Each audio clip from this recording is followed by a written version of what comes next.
Olá! Hoje nós vamos falar sobre modificações do organismo materno e os sintomas comuns na gestação. Nosso grupo é composto por Ana Luísa Mascarenhas, Cíntia Dutra, Clara Barreto, Letícia Leite e Sara Duarte. Nessa ordem, nós vamos falar de postura e marcha, pele e mucosas, mama, útero, vulva e vagina, sistema cardiovascular, sistema respiratório, sistema gastrointestinal, sistema urinário, alterações hematológicas, alterações endócrinas e, por fim, sistema nervoso. Começando com postura e marcha, nós vamos ter o deslocamento do centro gravitacional, por conta do peso adicional do feto, anexos e das mamas. Assim, a gente tem a alteração da postura de forma compensatória, levando a grávida a ter uma lordose lombar e uma marcha anserina, que vai ter a ampliação das bases de sustentação e um andar oscilante, com passos curtos e lentos. Assim, nós vamos ter uma flexão do pescoço, e ela pode nos causar uma dor cervical. Dando continuidade com pele e mucosas, nós vamos ter o estiramento da pele, levando assim ao aparecimento de estria nas mamas, no abdômen, nas nádegas.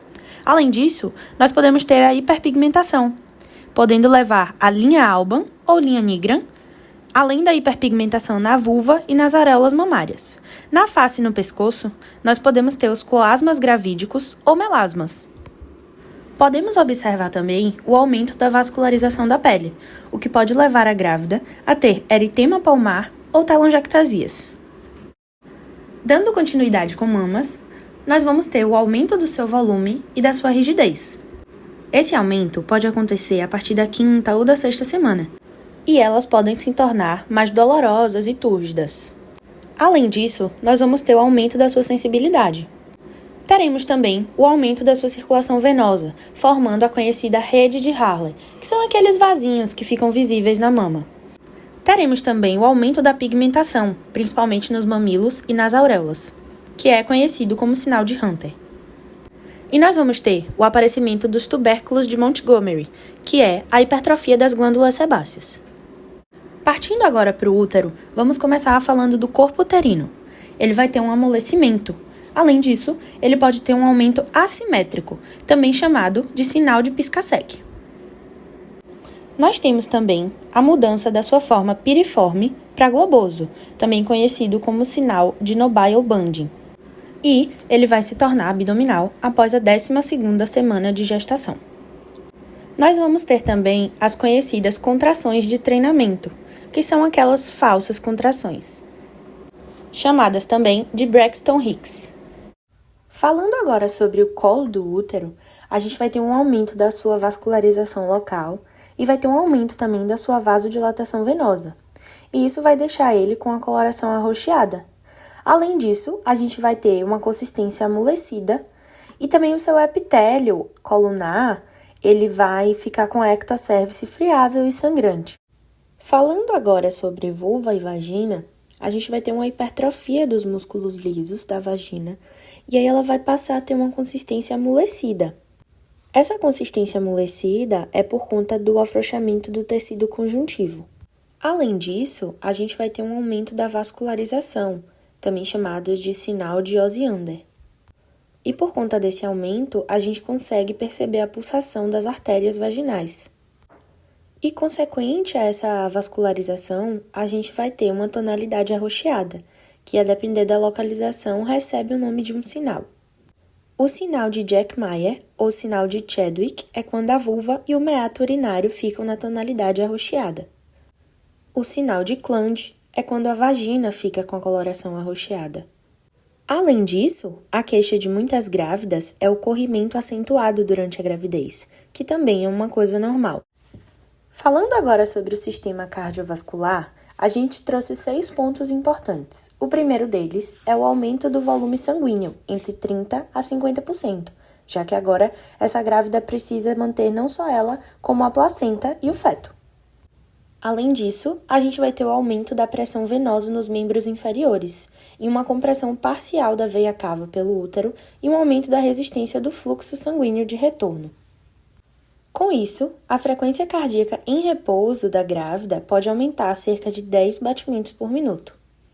A gente vai ter também uma diminuição da resistência vascular, causando débito cardíaco aumentado, Isso pode dar uma queda na pressão sistólica e também na pressão diastólica. O corpo gravídico também pode sofrer com palpitações, por conta do sistema simpático e também da pressão intraabdominal do útero gravídico.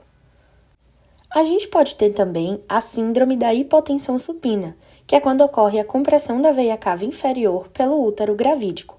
E assim, a gente orienta sempre as grávidas a deitarem em decúbito lateral esquerdo, evitando a compressão da veia cava. Falando sobre o sistema respiratório, a gente vai ter uma elevação do diafragma pelo útero. E isso nos dá uma redução de volume residual pulmonar e um aumento da circunferência torácica. Assim, algumas grávidas podem desenvolver um padrão respiratório típico, o padrão de dispneia. E aí, a gente vai ter um aumento do volume minuto por aumento do volume corrente. O estrogênio, que é um hormônio bastante presente na gravidez, é responsável pela vascularização aumentada do corpo. Com isso, algumas grávidas podem ter epistaxe, que é o sangramento nasal. Já no sistema gastrointestinal, a gente vai ter náuseas e vômitos, que são presentes principalmente no primeiro semestre por conta da mudança hormonal. Outra coisa que é bem comum na gravidez é a gengivorragia, que é quando sangra a gengiva. Além do sangramento, elas podem ficar inchadas e doloridas.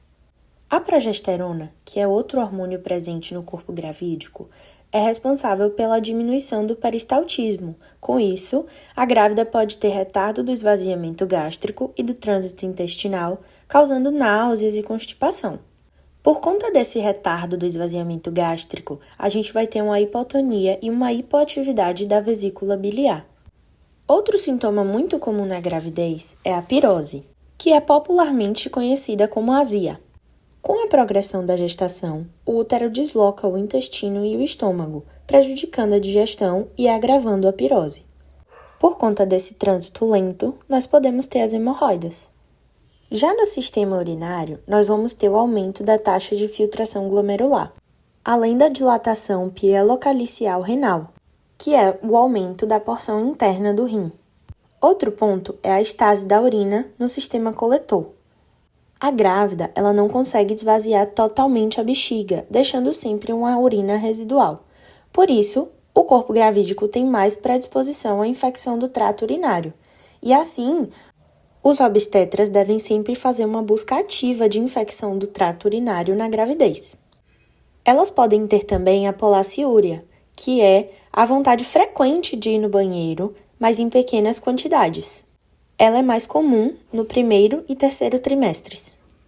Podem ter também a incontinência urinária, pela alteração da posição vesical e do assoalho pélvico. O útero, ele distende e acaba comprimindo o ureter. A grávida pode ter também alterações hematológicas, como o aumento do volume de hemácias e do volume plasmático, necessitando assim de suplementação de ferro e de ácido fólico. Além da leucocitose sem desvio, que pode vir de 2 a 3 vezes do valor normal. Leucocitose é detectada no exame de sangue e é quando os glóbulos brancos estão acima da faixa esperada. A grávida tem também uma diminuição da resposta imune, ou seja, ela fica mais propensa à infecção. Mas essa diminuição ocorre por uma imunossupressão, para poder aceitar mais o feto. Ela pode ter também um aumento do fibrinogênio e de outros fatores coagulantes, o que aumenta o risco de fenômenos trombóticos. Apesar do aumento das hemácias, esse aumento não acompanha o aumento do volume plasmático, então existe uma hemodiluição e uma diminuição da concentração final do sangue. Nas alterações endócrinas, a gente pode ter a hiperplasia e a hipertrofia da adenohipófise. Isso é causado pelo estímulo dos estrógenos. A hipófise é responsável por secretar o hormônio de crescimento no primeiro trimestre da gestação, o GH. Depois disso, a placenta passa a ser a principal fonte de crescimento. Acontece também o aumento da tireoide devido à baixa dos níveis de iodo. Por conta desse aumento da tireoide, nós temos um pico de T4 entre 6 a 9 semanas de gestação e um pico de T3 com 18 semanas. Elas vão ter também um aumento da taxa metabólica, por conta da maior necessidade de consumo de oxigênio pelo metabolismo fetal. O PTH, que é um hormônio produzido e secretado pela paratireoide, tem como seu papel principal a manutenção dos níveis de cálcio e de fosfato no sangue da mulher. E no primeiro trimestre, a gente tem uma queda desse cálcio, deixando os ossos da mãe mais frágeis. A suprarrenal reduz a excreção do cortisol, e assim, esse cortisol apresenta aumento da sua meia-vida. E por último, falando agora sobre o sistema nervoso. A queixa mais frequente das grávidas é a sonolência. Esse sintoma provém dos altos níveis de progesterona, que é um hormônio potencialmente depressor do sistema nervoso central. Podem ter também a hiperventilação, pela produção da alcalose respiratória. Esses distúrbios do sono podem produzir fadiga na mãe, principalmente no final da gravidez, o que facilita o desenvolvimento de quadros psíquicos e de hiperêmese gravídica. As mães também podem apresentar dificuldade de concentração e de memória, que podem ser por conta de alterações vasculares da artéria cerebral média e da artéria cerebral posterior. Infelizmente, esses sintomas do sistema nervoso central tendem a piorar com a evolução da gravidez. Então é isso! Essa foi nossa explicação e esperamos que tenha te ajudado de alguma maneira. Obrigado pela sua atenção e até a próxima. Tchau!